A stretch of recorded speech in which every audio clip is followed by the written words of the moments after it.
Cordial saludo, comunidad académica estudiosa del derecho. Soy Andrés Pardo Carvajal, coordinador del área de Derecho Público de la Universidad Cooperativa de Colombia, Campus Bogotá. Les doy la bienvenida a este espacio académico llamado El Derecho Público en Acción, en donde estudiaremos diferentes instituciones y conceptos de esta área jurídica, los cuales serán abordados a partir de acontecimientos de la realidad práctica local, nacional e internacional y de relevancia académica que nos permitirá profundizar en el aprendizaje de esta ciencia o teoría. Es un gran reto encontrar el método educativo por excelencia que, dentro de los procesos de formación para futuros profesionales del derecho, logre una eficacia en su aprendizaje. Por ello, el objetivo principal de este programa es llegar a toda esa comunidad interesada en traspasar esa frontera de lo teórico a lo práctico, con un análisis diferente de los temas del derecho público. Para ello, contaremos con profesionales del derecho invitados, quienes con su experticia y a través de un diálogo analítico nos permita comprender cómo ese ordenamiento jurídico abstracto y estático se dinamiza gracias a los sucesos reales que se presentan en una sociedad. Gracias por acompañarnos. Así como por encima de eso. No, perfecto. Es que lo interesante precisamente de este fallo de tutela es ese análisis de la doble vía del derecho a la información, a la libertad de información. Sin embargo, resulta curioso porque en el caso concreto, la accionante es una profesional del derecho, ¿sí? Y el Consejo de Estado expresa diciendo, ella no tiene más alternativas. Es curioso porque hace una cantidad de reflexiones respecto a, bueno, toca diferentes tópicos, toca la televisión como un servicio público, y entonces al llegar se encierra tanto en la televisión que dice uno, pero es que eso está bien en el 1995, pero En 1923, que es la ley que la ley del Consejo de Ministros, de la Reserva. Pero hablar de que no existen alternativas hoy en día de poderse informar, y entonces ¿dónde están las plataformas digitales? ¿Dónde están las diferentes alternativas de comunicación, de la comunicación y de la información? Y ahí es a donde voy yo frente a una pregunta respecto a si la persona no tenía la opción de informarse o por lo menos el Consejo de Estado le ampara y le protege el derecho a esta persona de informarse, los efectos de la sentencia no es solamente para esa persona. Uno podría pensar que hay unos efectos a personas indeterminadas que muy seguramente sí tienen el interés de informarse a través del Consejo de Ministros. Tanto así que existe hoy en día una tutela contra los magistrados del Consejo de Estado diciendo que éste les está vulnerando el derecho a informarse porque les cercena la posibilidad de informarse a través del Consejo de Ministros. Y ahí va mi pregunta. Mi pregunta es, ¿no habrá sido muy ligero el Consejo de Estado al hacer el análisis de que muy seguramente el derecho fundamental a la libertad de información más bien hubiera podido tratarse como a una acción popular, toda vez que lo que está afectándose es un derecho colectivo? Pero hay algo muy interesante en esa sentencia y para mí es respecto a los hechos que plantea precisamente en este caso la señora. Porque aunque ella da claridad de que es abogada y que a veces en ocasiones ella ejerce su profesión, da algún punto que para mí sí es fundamental, donde se ubica ella. Y ella dice, yo vivo en Calima. Si uno conoce el Valle del Cauca, sabe que no es Calima, no es Cali, o no es Bogotá. Y hay otro punto muy interesante que ella toca, es no tengo otro tipo de señales, simplemente recibo señales públicas, es decir, las que gratuitamente recibe todo el mundo. Y creo que ahí radica la importancia de por qué lo asume realmente, que ella dice se me está vulnerando un derecho porque no tengo la opción, además porque uno puede tener dinero, pero uno tiene la opción de si quiere o no quiere pagar el acceso a, digamos, a plataformas digitales. Y ella claramente lo está colocando diciendo que no lo ha hecho. Ese creemos que es un punto fundamental.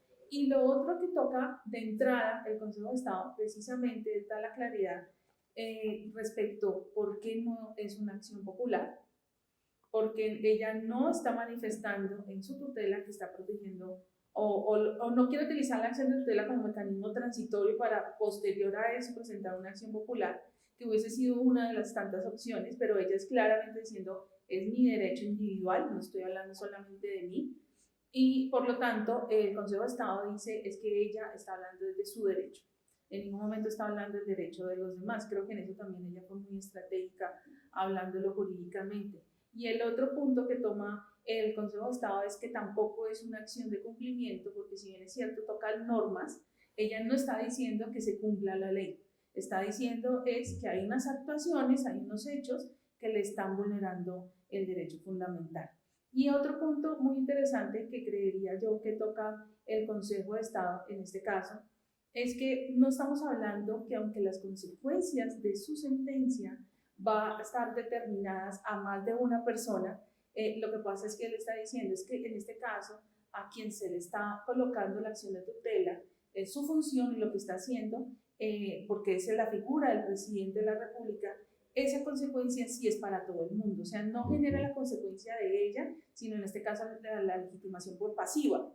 Entonces, a ese actor que es pasivo, su consecuencia, la decisión o no, va a afectar tanto a ella como a los demás, no por ser ella, sino más bien, creería yo, es por la legitimación pasiva. Entonces, ahí digamos que es un punto muy importante que para mí el Consejo de Estado lo aclara desde el principio, precisamente para no divagar ni que quede vacíos dentro de la norma. Y como le dijo el doctor Pardo, sí, claro, las demás personas van a presentar una tutela en contra del Consejo de Estado, creo que les va a quedar muy difícil en ese sentido, porque habría que demostrar un poco si el Consejo de Estado tiene una inferencia precisamente en la transmisión y en cuanto al uso, porque si hay algo que es muy claro en la sentencia es que cada uno tiene una función y ellos lo presentan muy bien.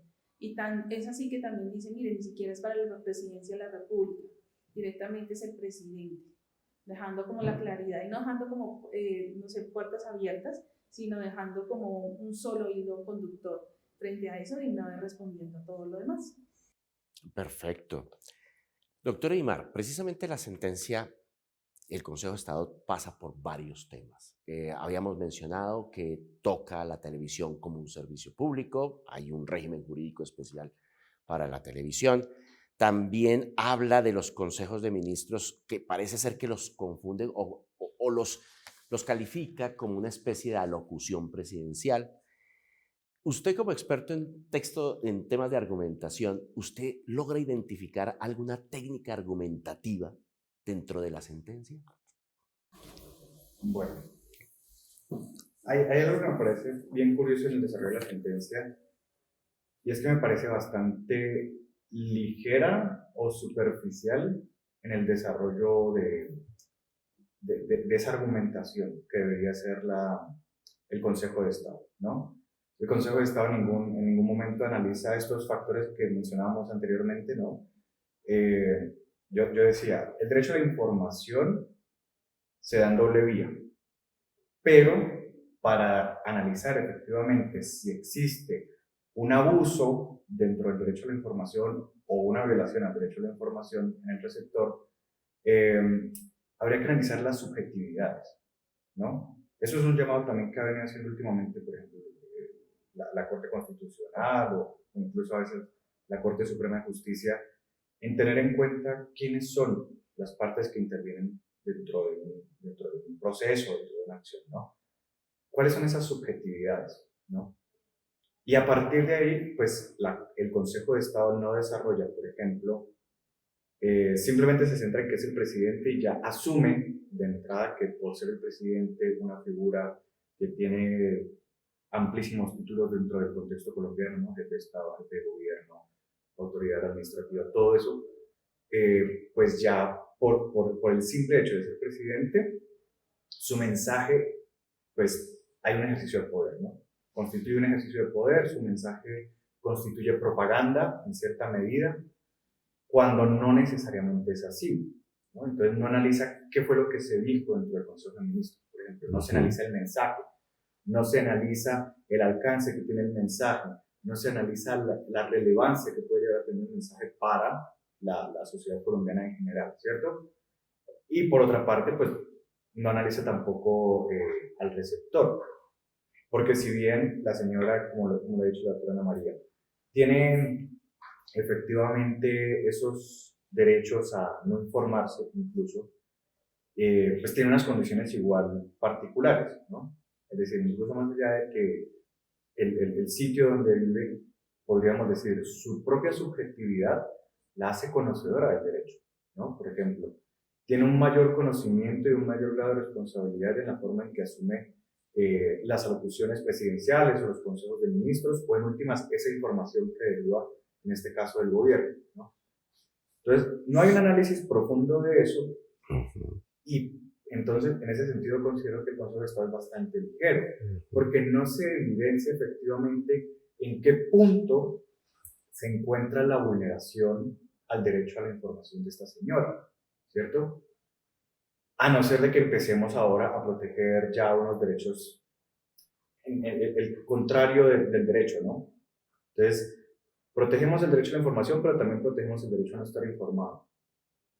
Entonces, como que caiga en cierto, quiero decirlo así, ligereza, banalidad, y por el contrario, algo que menciona la doctora Ana María y que mencionaba usted también, no pone en contexto el conflicto jurídico, ¿no?, de derechos, podríamos decir, de colación de principios o derechos, que surge entre el derecho particular de esta señora a estar informada o desinformada, y como bien decía usted, ya hay una acción de tutela contra los magistrados justamente porque, bueno, contra los consejeros, justamente porque no se está respetando tampoco su derecho a estar informados. Entonces, ahí hay un conflicto, hay una tensión entre el derecho individual y el derecho de la colectividad a estar informados. Entonces, es un análisis que tampoco hace el Consejo de Estado, ¿no?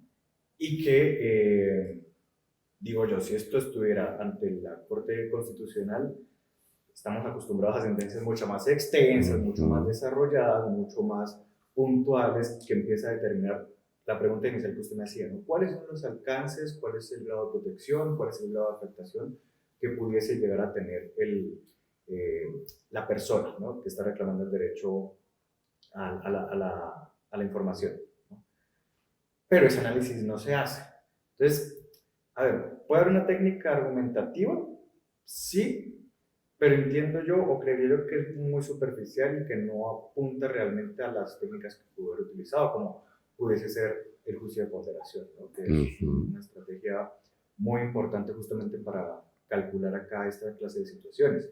Incluso proteger el derecho a la libertad de información que tiene el gobierno, el presidente, ¿no?, de publicar, expresar ese Consejo de Ministros, ¿no?, hacerlo público en aras de la democracia, ¿no? Entonces, ¿cómo riñe también la democracia con el derecho fundamental, ya no a estar informado, sino a estar desinformado, que es en últimas también lo que menciona el Consejo de Estado? Entonces creo que ahí se queda corto en el desarrollo argumental del Consejo. Pero yo creo también que hay algo importante, y es que estamos hablando que es un juez de tutela de primera instancia. Por lo tanto, él no puede asumir roles de juez concentrado, que eso ya le correspondería a la Corte Constitucional. Sus decisiones son, en efecto, interpartes, es decir, en este caso le tiene que solucionar el problema a la persona que le está planteando precisamente un tipo de vulneración.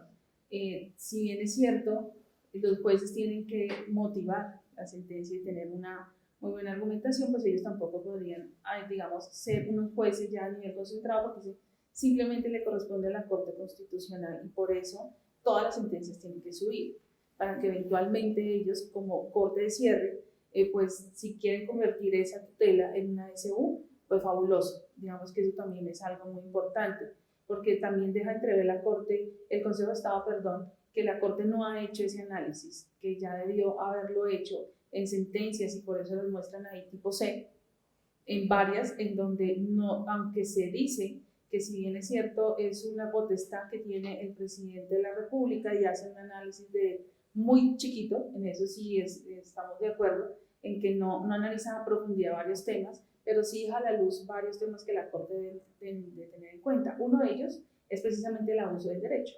¿Hasta dónde está ese límite? Porque aunque es ilimitado, pero tampoco puede ser hasta lo que el presidente de turno lo diga en su momento. Entonces sí debe haber un límite dentro de ese uso, y por eso también creo que esa palabra también es clave que pone en la sentencia, ¿no? Hasta dónde llega mi derecho y dónde podemos empezar a decir que es un abuso.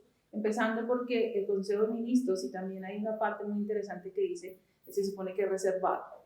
Entonces no podemos colocar temas que es un Consejo de Ministros haciendo otra cosa, porque si no, como también lo contestó una de las partes que se obligó a contestar, es como tienen ustedes el derecho a hacer una réplica. Pero es que es un Consejo de Ministros. Los consejos de ministros no tienen réplica, o sea, en su teoría sana no lo tiene, porque es una reunión entre ministros y el jefe de Estado donde se van a tomar temas de total reserva, y pues obviamente se está desfigurando esa palabra que es una reunión de ministros para hacer otra cosa totalmente diferente. Entonces yo creo que también eso es algo importante también decirlo. Ahora también el carácter de urgencia, las alocuciones que se puede interrumpir en cualquier momento, es ese carácter. Pero cuando ese análisis que hacen es que no viene desde hace 8 días, sino viene desde febrero, de manera continua, en donde se está utilizando algo que no se debería utilizar, ahí también hace el análisis del Consejo de Estado en que no estamos hablando en un solo momento. Entonces yo creo que es un trabajo que le toca a la Corte también hacer una parte de cierre, y para no usar, o sea, que tampoco los colombianos cada rato vamos a interponer acciones de tutela por algo que de pronto no nos guste, ideológicamente hablando, pero también ponerle un límite al Ejecutivo frente a eso. Entonces yo creo que también es una alerta en que no tenemos unas sentencias a nivel concentradas, que sí es necesario que las tengamos. Sin lugar. Siempre. El derecho a réplica es simplemente, por ejemplo, el juicio de ponderación como estrategia argumentativa y de análisis por parte de los tribunales no es exclusivo de la Corte Constitucional, es decir, pueden utilizarlo todos los jueces, ¿no? Y además porque es un alto Claro, tribunal, ¿no? O sea, es un juez en primera instancia, pero no es cualquier juez, no es este juez del municipio promiscuo. ¿no? Sí. Acá ya estamos hablando del Consejo de Estado. Y pues ahí sí, si me permite, incluso la argumentación se evidencia, si se quiere decir así, el sesgo político. Es decir, Dworkin dice por ahí en algún momento, las decisiones de los altos tribunales siempre son políticas. Entonces, esto es una decisión política. Y entonces lo que hace el Consejo de Estado es, si se permite la expresión, una especie de responsabilidad objetiva en el gobierno. Es decir, bastó la ocurrencia del hecho para considerar que ya hay vulneración al derecho. Y eso me parece a mí que es un ejercicio muy ligero dentro de la argumentación que hace el Consejo de Estado, ¿no? Pero pues evidentemente supongo yo que, como dice la doctora Ana María, esto ya lo resolverá posteriormente también la Corte Constitucional. Sin lugar a dudas, estamos esperando primero el fallo de la impugnación que hizo el gobierno nacional, y segundo, pues me imagino que va a ser dentro del sorteo de la revisión eventual que va a hacer la Corte Constitucional, se va a pronunciar al respecto. Pero precisamente esa ambigüedad, esa forma tan ligera que el Consejo de Estado abordó el tema ha permitido precisamente al gobierno hacer la interpretación. Yo no estoy haciendo alocuciones. Usted me prohibió transmitir el Consejo de Ministros. Ahora voy a hacer una alocución. Entonces, ahí es donde genera precisamente esas contradicciones y esas formas no completas de cerrar el argumento. Como por ejemplo, dentro de la misma sentencia, dentro del mismo fallo, dice que la televisión no está para los intereses económicos y políticos. Y eso, pues, la realidad colombiana muestra que los canales de televisión son eminentemente de intereses económicos. Entonces, de pronto le da la espalda a la realidad misma colombiana. Y ese es un aspecto también desde lo jurídico que quiero tocar, es que en la acción de tutela también se pueden practicar pruebas. Es decir, está abierto. Puede que sea un proceso sumario, pero da la posibilidad precisamente de la práctica de pruebas. ¿Habrá sido insuficiente la práctica de pruebas en este proceso? Es una buena pregunta. Yo creería que sí, precisamente porque sí hubiese sido importante tener pruebas mucho más allá de las que digamos, planteadas solamente de la parte jurídica o la parte legal, sino ir más allá a preguntar, pedir informes, pedir actas, revisar muy bien lo que se dijo, la forma en que se hizo, y pues nosotros somos abogados más no expertos en otro tipo de materias, y también eso es importante dentro de un Estado social de derecho ser equitativos, ¿no? De escuchar a diversas personas, peritos y demás que sean necesarios precisamente para no errar en el momento de afectaciones de derechos fundamentales y la protección de las mismas. Por supuesto, se puede hacer y sería lo más sano. No está en todos los casos, pero creo que sí se hubiese sido la necesidad de hacer un poco más de profundidad a pruebas frente a una realidad que, como bien es cierto, no solamente estaba afectando a uno, pero su decisión sí va a afectar a los demás. Entonces yo creo que por esa razón sí debieron hacer un poco más de solicitudes de pruebas, precisamente para que no quedaran eso en el ambiente, precisamente que no fuera una decisión política, sino que se haya hecho de una manera mucho más, no sé, justa, que la palabra justa, dependiendo de lo que uno lo quiera mirar, pero que no quedara la decisión precisamente política, sino que sí, hubo varias herramientas y ya el juez, dentro de todas esas herramientas, dio una decisión, pero no basándose en solamente unas pocas, pudiendo ser otras más. Perfecto. Y curiosamente, el Consejo de Estado llama a intervenir a los canales privados, ¿no? Entonces dice uno, debió haber hecho más. Que solo Caracol dice que efectivamente se hay una violación al derecho, ¿no? RCN dice que no. Que no tiene interés, entonces, exactamente. Bueno, muchísimas gracias. No sé si ustedes quieran terminar, cerrar algún comentario final. Si no, pues damos el cierre a este episodio del programa de Derecho Público en Acción, con un diálogo muy interesante y un análisis precisamente de esta sentencia que definitivamente genera mucha expectativa para ver cómo las altas cortes y específicamente la Corte Constitucional puede dar el cierre precisamente a este conflicto.